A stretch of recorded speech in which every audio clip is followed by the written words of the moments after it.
Episode के start में Elder गुयन से कहता है तुम इस घास की देखभाल कैसे करोगे। गुयन कहता है चिंता मत करो, मेरे पास अपना योजना है। एक आदमी कहता है कैसा बेवकूफ है, इस घटिया से घास के लिए पवित्र स्प्रिट का 4 पिल दे रहा है। फिर गुयन उस घास के रुपया दे देता है और घास ले लेता है। फिर बूढ़ा 4 पवित्र स्प्रिट पिल पाकर बहुत खुश हो जाता है। फिर एक एल्डर अपनी टूटी हुई लकड़ी को दिखाता है और इस टूटी हुई लकड़ी का 500 युआन स्नैक्स कीमत होता है और ये टूटी हुई लकड़ी बहुत चमक रहा होता है। अंदर से लिटिल गॉड गुयन से कहता है मेरे लिए ये टूटी हुई लकड़ी खरीदो किसी भी कीमत पर। एक आदमी 500 युआन स्नैक दिखाते हुए कहता है ये मुझे चाहिए। एल्डर रोकते हुए कहता है शायद और भी लोग हैं जो इसे चाहते हैं। तभी गुयन कहता है मैं 500 युआन स्नैक्स देता हूँ। ये आदमी कहता है तो मैं देखूंगा कि तुम्हारे पास ये क्षमता है। ये आदमी 1000 युआन स्नैक बोली लगाता है। गुयन 1200 युआन कहता है। फिर ये आदमी 1500 युआन।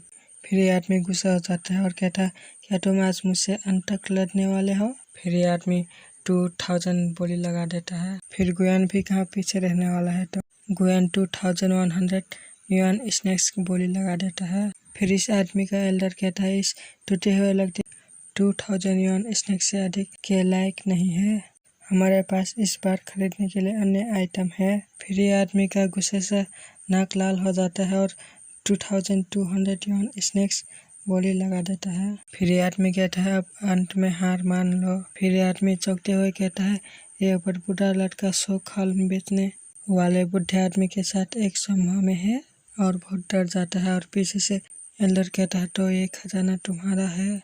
गुयन कहता है क्या तुम अभी भी बात कर रहे हो। आदमी कहता है मैं बात नहीं कर रहा, मेरे पास आंखें हैं लेकिन माउंटाई को नहीं जानता।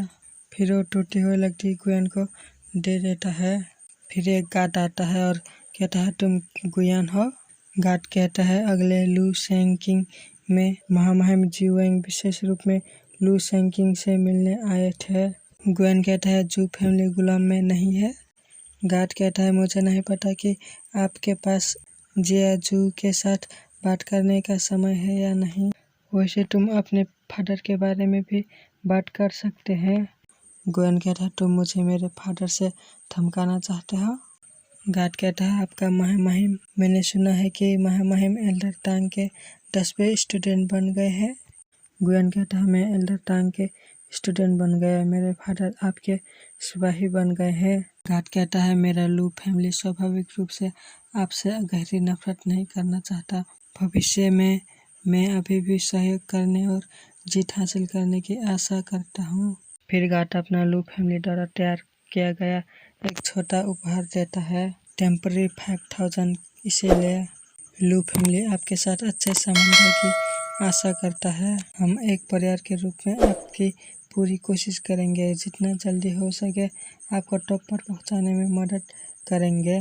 गुयन कहता है जैसे ही वे मिलेंगे वे 5000 युआन का टेम्पररी उपहार देंगे, लेकिन अगर लू फैमिली सच में मुझसे दोस्ती करना चाहता है क्यों नहीं मेरे फादर और कुल को छोड़ दो। गार्ड कहता है सभी शर्तें जिन पर गू फिलोंग के साथ बातचीत की गई है, यदि हम अब तुम्हारे लॉर्ड को रिहा कर देंगे निश्चित रूप से कारण होगा।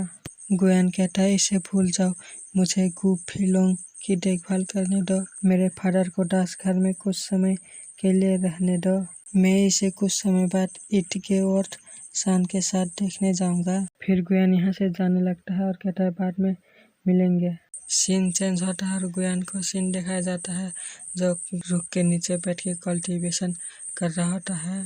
फिर गुयन लिटिल गॉड के जगह पर आ जाता है, फिर वह किने गए पर्पल ग्रास निकालता है। फिर लिटिल गॉड आ जाता है। गुयन टूटे हुए लगती हुई निकालते हुए कहता है आपको टूटी हुई लकड़ी का एक टुकड़े देने में मुझे 2000 युआन लग गए।